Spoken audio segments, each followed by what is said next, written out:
Welcome back. It's 8:14. While Queens awaits its fate regarding one of 3 casino licenses, another major development is getting the green light from the borough president. Plus, a closer look at public safety in Queens right after a woman is attacked inside her own home in Jamaica. We've been talking about that this morning. Joining us now to weigh in on these stories and more, Queens Borough President Donovan Richards. So great to have you back. Good morning, Dan and Hazel. Let's begin with that situation that happened to that woman in Jamaica, Queens, and if there's been an arrest yet, where the investigation stands there. Well, it's a really horrific incident to think of a young lady coming home into her own home and being raped.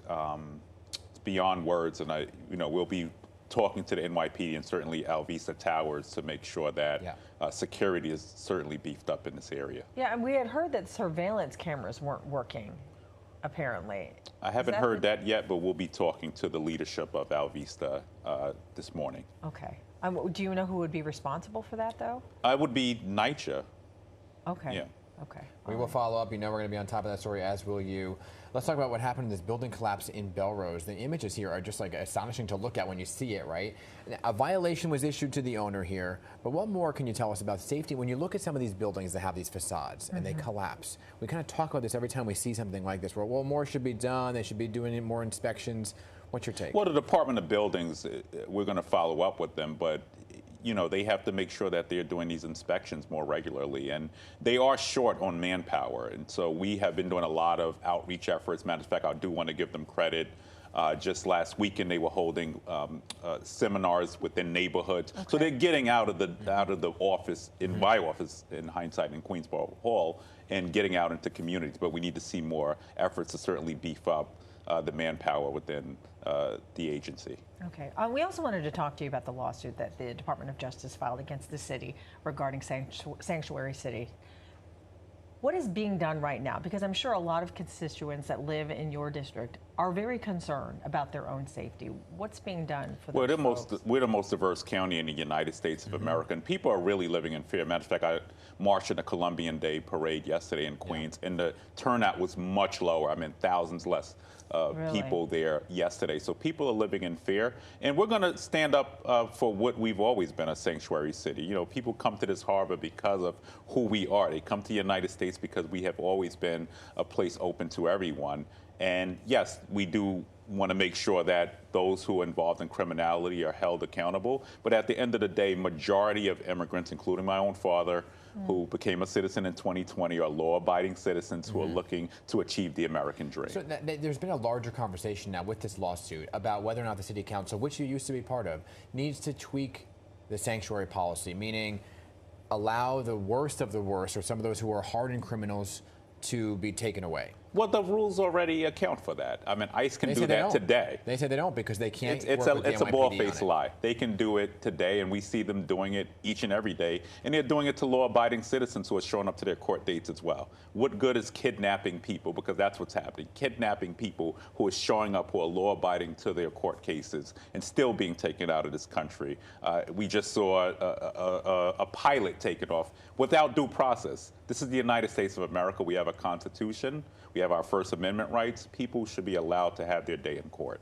Okay. We also want to ask you about the quest for the casino in Queens. It's still, what, 2 more votes? Yes. What's your feeling right now? You feeling optimistic? Well, we're now going through deliberations. We just started the CAC process, which is the Community Advisory Council process, which I'm a part of both because we have 2 potential casino licenses that could come to light. And we're going to hear from the public, but at the end of the day, this is over 30,000 jobs. I've been very clear that we need to lower the unemployment rate in Queens. When I came into office, we're about 24%. We're down to 4.1% now. I want to drive that number down to 0, as close to 0 as possible. These are really great opportunities to do that. I'm not a big gambler, not into gambling, but it's also the other parts of the projects.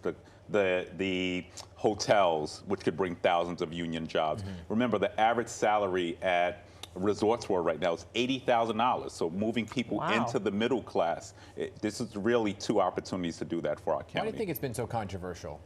I don't think it's been that controversial. I mean, your borough, you have a state senator who is objecting. Well, to that's this. that's one elected official. And she but, says she talks to well, people. that's one elected official. One elected official shouldn't have veto power over thousands of jobs. We saw this with Amazon, where we lost the potential of over 20,000 jobs. Guess who lost? The residents of Queensbridge houses lost. No one's come back to them with a plan to replace those jobs. And we're not going to allow that with the casino opportunities as well. Let me ask you this, because your name's kind of been floating around as other offices.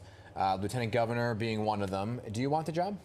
Listen, I am running for re-election now. I have a Republican opponent. We're going to defeat MAGA in Queens come November. And I'm just focused on making sure that we can drive the unemployment rate down in Queens, that we can continue to build housing. We're going to have a big announcement just this morning with Mayor Adams in the EDC regarding Flushing Airport, the former Flushing Airport.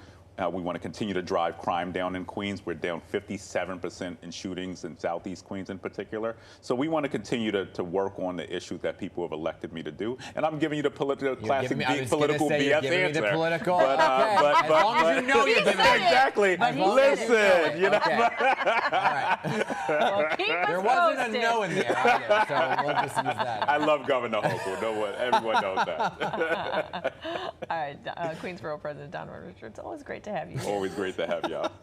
What politician's going to say that? Yeah, exactly. All right, let's get over to weather and traffic.